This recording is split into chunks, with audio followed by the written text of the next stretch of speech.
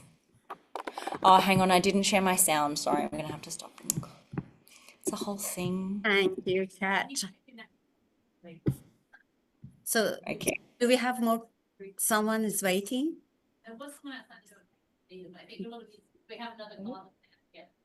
Oh yeah.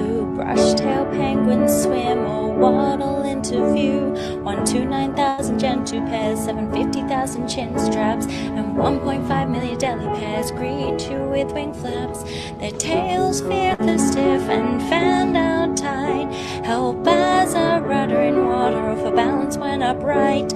Their coastal colonies spending most time out at sea, traveling north for winter until the southern rocks are so free.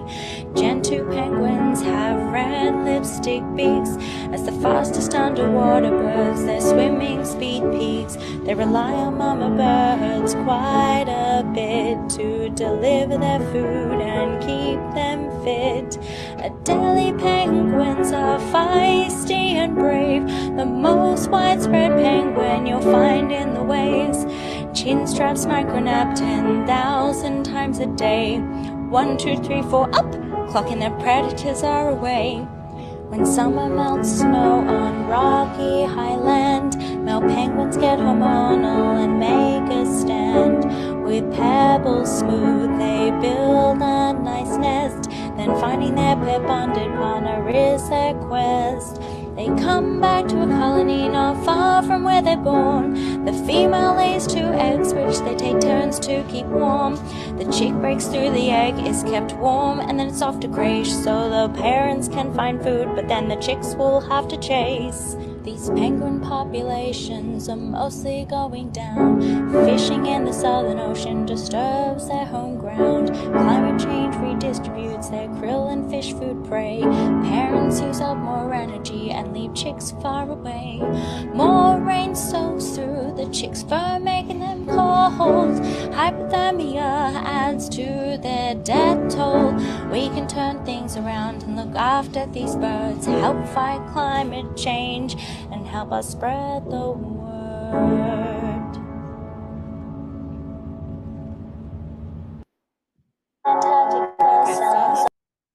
Thank you so much. Thank you so much, Kat. And I should ask you earlier, but thank you for accepting our late, request and coming with this beautiful and yeah, I'm sure with this video I don't need to say anything. And just thank you to all the panelists. And this session is recorded, is going to be shared with our students, and appreciate all your time. Thank you.